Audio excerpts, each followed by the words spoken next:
Today on V8 Extra, it's time to break out the shorts and head to the top end. The Sky City Triple Crown in Darwin is the next stop for the V8 Tour, and we'll preview races 12 and 13 of the championship with Will Davison from Trading Post Racing. Plus, Mark Larkom's been out and about tracking down all that's big, bright and shiny in the V8 Supercar transporter world and following up on the important issue of race car safety. Mark Scaife joins us too, and we'll have all the latest Big Pond news today on V8 Extra.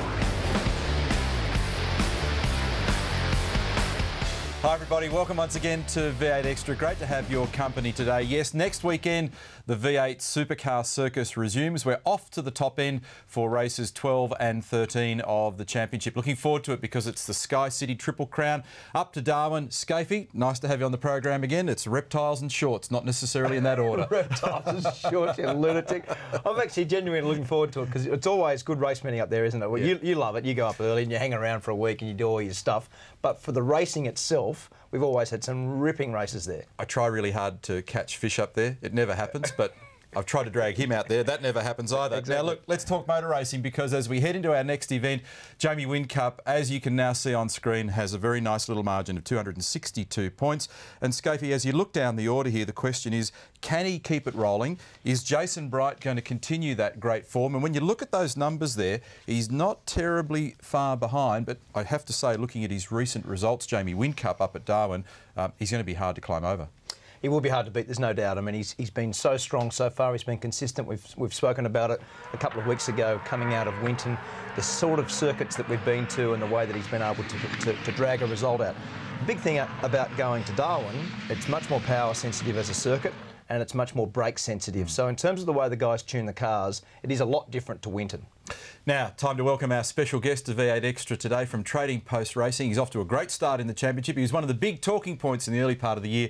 Will Davison, nice to have you in the studio once again. Hey, thanks for having me, guys. Yeah, very good. Now, listen, pole, Clipsal 500, on the podium. What are you laughing at? Oh, let's get straight down to it. Now listen, pole, early part of the race, I'll go with it. It was a really good job, and the early part of the race was great. He was talking it down. He's saying, these blokes should stop this. They're actually racing each other. These blokes should stop. I was going to say, you had a great battle at Clipsal. You've been on the podium in Western Australia, and considering how down in the mouth you were last year when things got tough, it's been great for all of us to see. Yeah. Go easy on me. Okay, right. You've all been so nice to me this year, but no, it's good. I think we're sort of bouncing back this year. I mean, it's always a bit of a changing teams, and you're always a little bit up and down in that first 6 months. But there's been some glimpses there which are giving me my confidence back, and pole position Adelaide, been some great racing so far. So hopefully we are going to get stronger in the second half of the year, which I think we will. Now, despite Captain Negative about those first few laps, it was a great. I mean, there was 10 cars effectively, line astern at Clipsal, and the battle that you had with Jamie Whincup. I know you're good mates,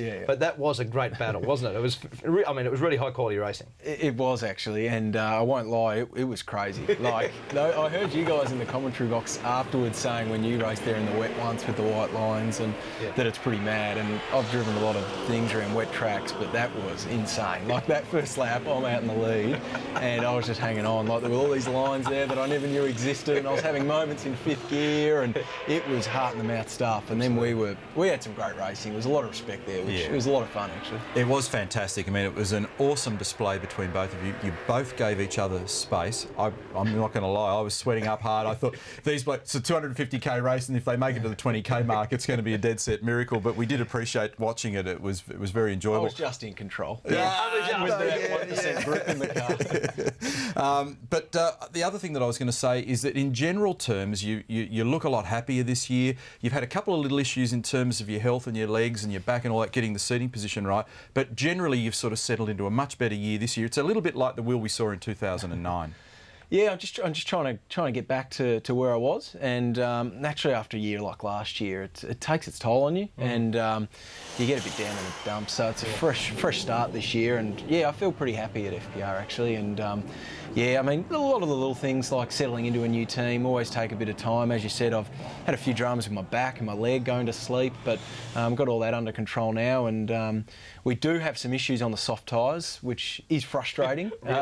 Really? And it is frustrating. There's only more of these soft tyre races coming, not less. Our hard tyre pace has been really strong, but I feel the team are going to get on top of it.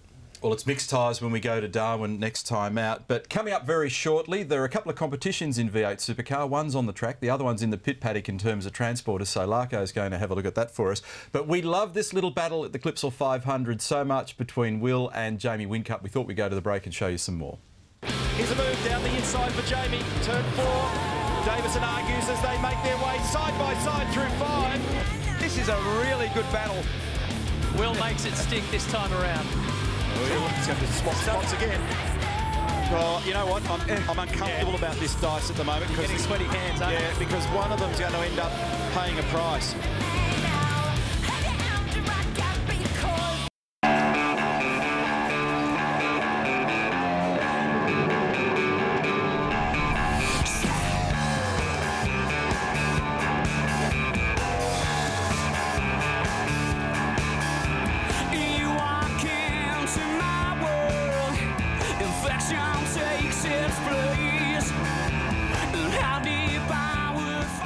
Yes, we're off to Darwin next weekend. Like I said in the opener, it's all sunshine, reptiles and Scapian shorts, which is a frightening prospect. Will Davison is our special guest from Trading Post Racing today. And look, I've been through the numbers. I've done a little bit of number nerd work once again, and you've been up there 6 times. Jim Beam Racing, Holden Racing Team. Mixed results, stop it. Best result for you was back in 09. I think you picked up a 3rd there, but ups and downs as always.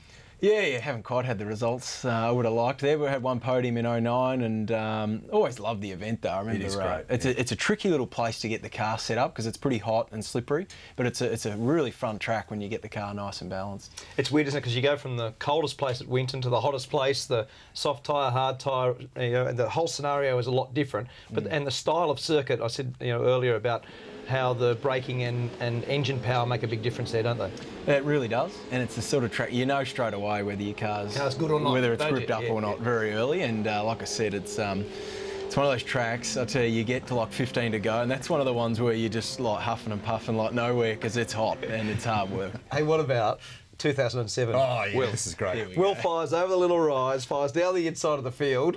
Didn't you end up into the side of Winterbottom? My good mate. Your teammate. Yeah. We've got it on screen now. Just talk us through it. Tell us how all that worked out, Wilbur. Hey, well, I was apparently a midfield moron, but And who called you that?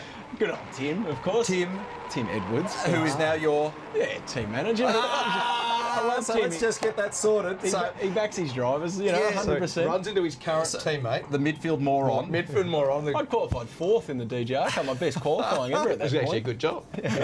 Oh, that's fair. He's obviously got an eye for talent because he's hired you in 2011. That's great. It is a good story, isn't it? It's the way. Did you remind him, after you sort of dried the contract off and you sat there and you sort of shook hands, did you then remind him about what happened? I didn't, but a relative of mine did at Albert Park this year. I'm not sure. I think it took Tim 5 seconds to catch on, but he said he's not going bad for a midfield moron. Anyway, when Dad said that... It's one of the all-time great stories. I love it. But we're all looking forward to getting up there. It is a great place. I mean, you touched on the temperature. The place is hot, isn't it?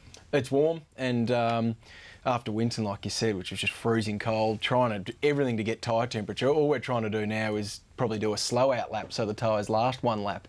And, back to hard tyre, which for me I'm thrilled about. I mean, the last 2 hard tyre races I've been 1st and 2nd on the grid. So, we've got softs on Sunday, but I think we'll put in a good showing and get some points back there. The biggest thing's the trek to get up there. Yes. Driving the truck up there is a long way. Which takes us perfectly to the next thing that I want to talk about, because the trucks that drag around V8 supercars in our business are absolutely immaculate. They're a real talking point. Here's Larko with more.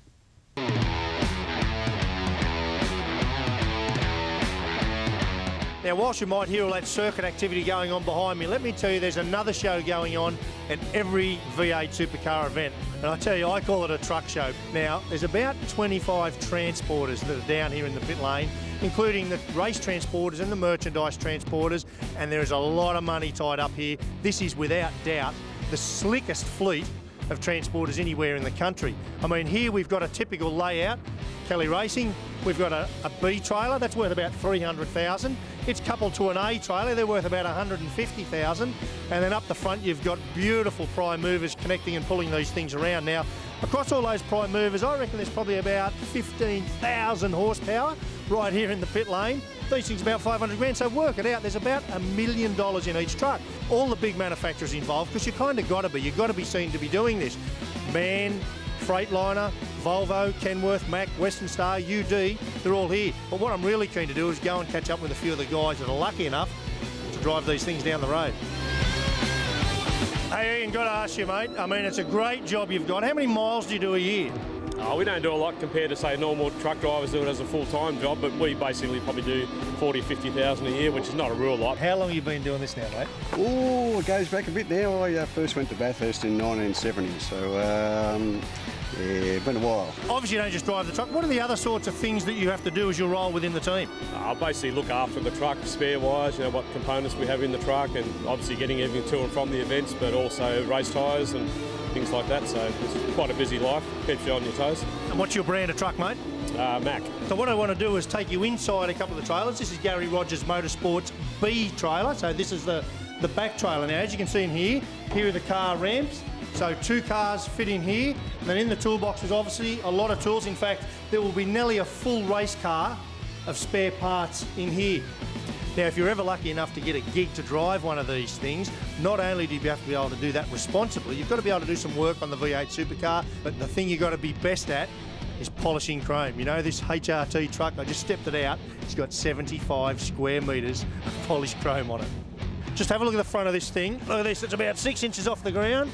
Taller than Wayne. How tall are you, Wayne? About 7 foot? About 6 foot, yeah. Yeah, look at that. How many horsepowers, mate? 525. And have a look inside the sleeper, where these guys seem to spend so much of their time. I tell you, it's pretty comfy in here, and as you would expect, there you are. The regulation magazine under the pillow, and look at that, isn't that stunning? Of course, back issue of Trucking Life magazine.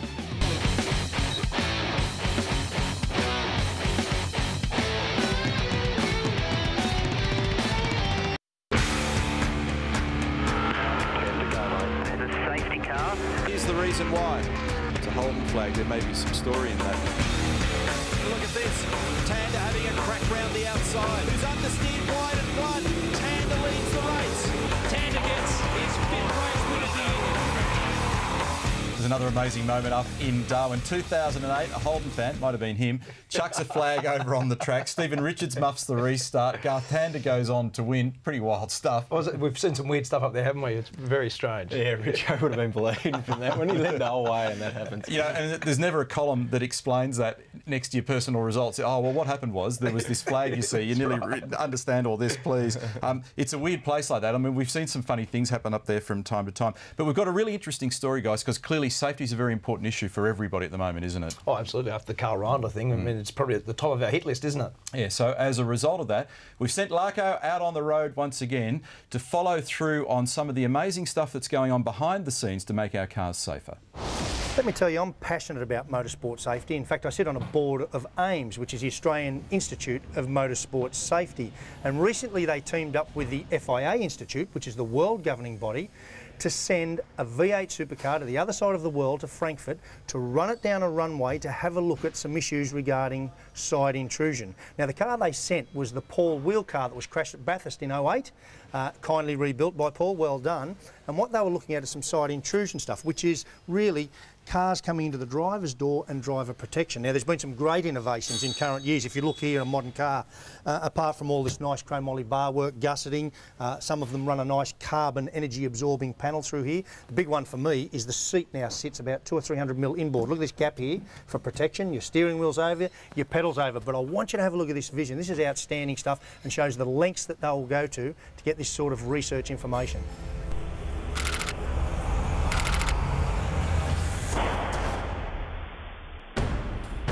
Now, let me just say at the moment, when you look at this car deforming, there it is in slow-mo, you wouldn't find a circuit anywhere that you could actually run absolutely square on into an immovable object like this. Again, this is done for creating an imprint of the forces of that car.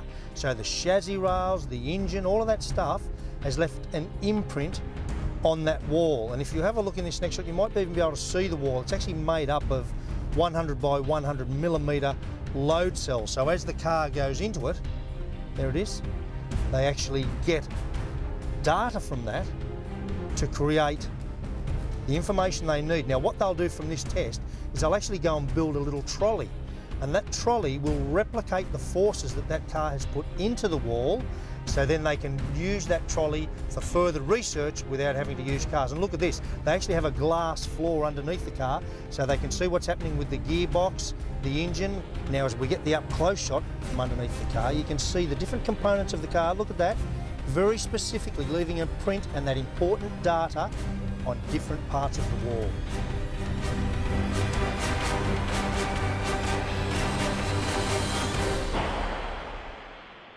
The fascinating thing for me is that research test was not about the car or the dummy inside it.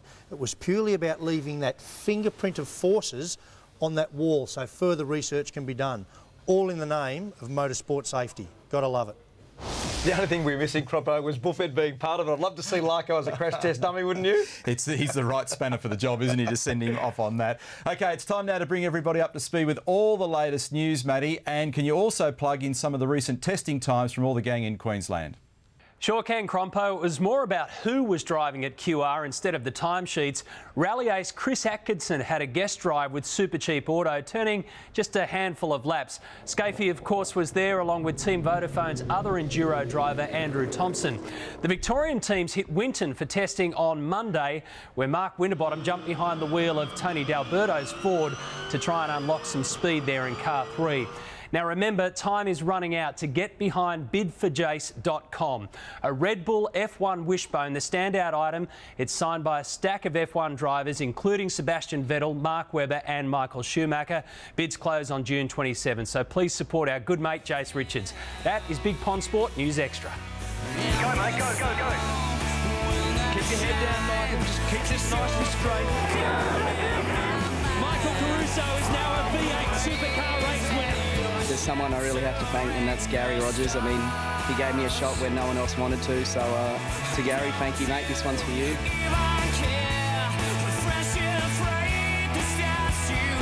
Jason Richards takes aim at the finish line and desperately wants a pole position for his career, and he'll get it! That's his dad. That's his dad, David. Oh, awesome, mate. Thank you. Thank you very much. A great memory up in Darwin at the top end. Jason Richards grabbing a pole for Team BOC in 2009. Of course, for Brad Jones Racing, just recently 2 wins in the V8 Supercar Championship. Welcome back to V8 Extra with Will Davison, Mark Scaife and myself. And Will, 8th in the championship at this point. And why are you laughing? You shouldn't get back to yourself. How did you get that line? Where did that my come good from? self. 8th in the championship, minus 421 points. I'm going to try and steer the course here. Are you still in this hunt? Tough one, but after Winton, that killed me a little bit. Had a shocker there and got together with my mate Lee Holdsworth in the second race, which you two have been doing a little bit of that this year. Are you okay? We're all good. We're all good. I mean, been doing a bit of boxercising and away from the track, but no, all in all, I mean, we go hard on the track. There's a fair bit of craziness that goes on. Everyone's pretty desperate out there for results, so. You know, you discuss it afterwards, move on. Lee's a great bloke, and we're both just racing hard. So he squared me up, I think. Discuss it. That's a good word. Discuss it. I've seen you have a few discussions like that over the years with guys. Yeah. Hey, the co-driver sessions, and I had a little run at Winton, and obviously we organised for Darwin, but it's hard to give the co-drivers enough miles because big expectation. You've got Luke Yilden with you, haven't you? Yeah, you got Luke. Is he having a run up there?